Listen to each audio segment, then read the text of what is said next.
Ayr, a town renowned for its nightlife. But what was it like all those years ago?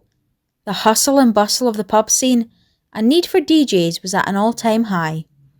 Many people tried to win a crowd, but there was one who stood out above most. I'm here with Mark McFadzean, who was a DJ from the late 70s all the way through the 80s, when music was at a massive peak in popularity.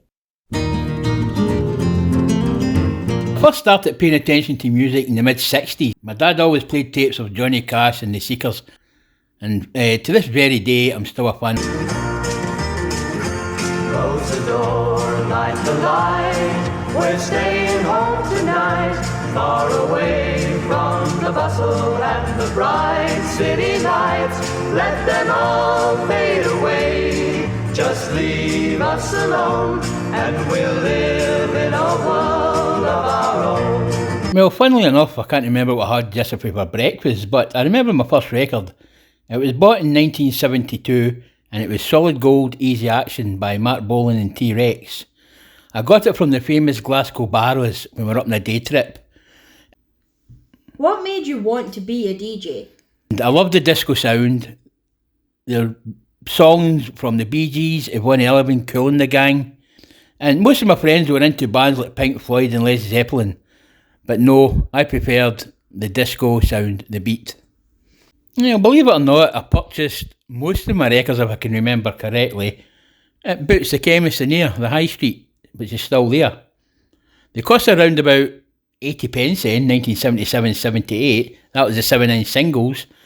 And Boots had a big large board with grooves all down the board, numbered 1 to 30, where they stuck the chart singles in, and you could go along, pick them out. And then there was Speed Records, where I first purchased my first 12-inch single, which was Heart of Glass by Blondie. 12-inch records were mainly longer versions of the 7-inch singles. Very handy to pop onto if you need a quick trip to the toilet when you're doing a disco. Well, my friend and I, our disco was called Marquee Disco, and we were residents at the St Ninians Hotel in Prestwick.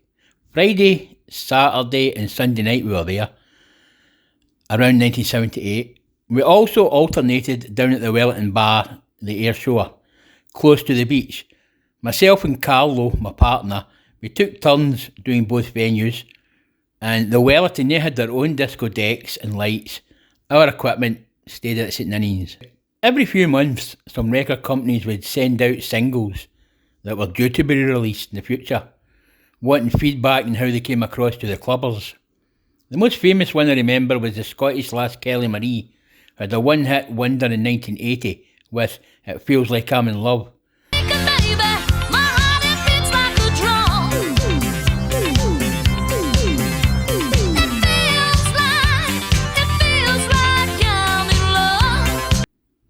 Who were your most memorable clubbers?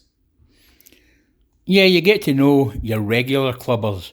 There was my fellow workmate from Littlewoods where I worked. He always wanted Adam and the Ants on, and when I played Ant music, he would be up doing a very good impression of the new romantic Adam Ant. Oh yeah, you talking about the time I was recognised? Yeah. I remember Andy Warhol says everybody's famous for 15 minutes. Well, that was my spot. I think we're both sitting outside waiting for the concert to start, and this girl came over. Well, she's a woman, and she said to me, "Do you know who I am?" And I went, "Yes. You used to ask for the 12-inch single, Spank, by Jimmy Bohorn all the time. You nipped my head all night about it." So that was about 37 years since I knew that woman, and she recognised me, so there you go. I've got a small claim to fame.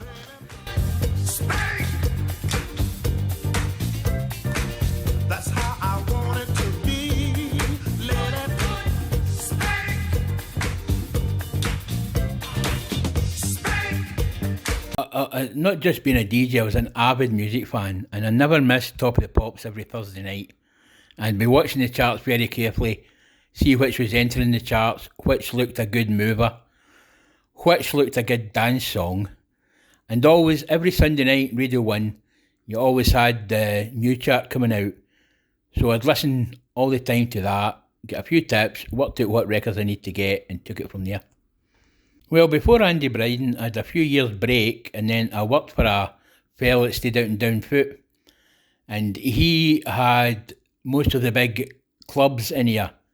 So I was sent and I worked in Toledo Junction, which is up the Nile Court. I also worked in the Rumours, as it was known then. It's Smith's Bar now, to Blair Road. And up in Irvine, there's a downstairs club called Amanda's. I'd done a few discos in there. And then I had a few years break after that when I stopped doing disco, and then I went and I worked for Andy Bryden. How would the DJs of today handle the workload of the vinyl area? Do you think they have it any easier than what you did? Yeah, that's a hard question to think about.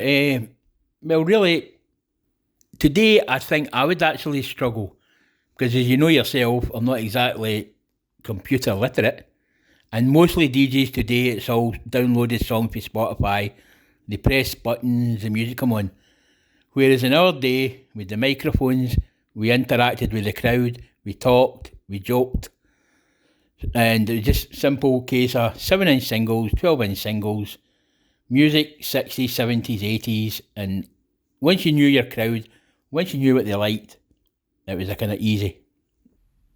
So there you have it, an insight into the life of a DJ in the 80s. So many genres, so little time.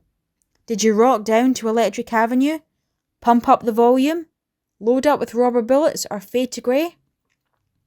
Whether you danced to ABBA, rocked out to the Beatles, or swayed to Donny Osmond, there was something for everyone. But no matter what people were into, one thing was for sure.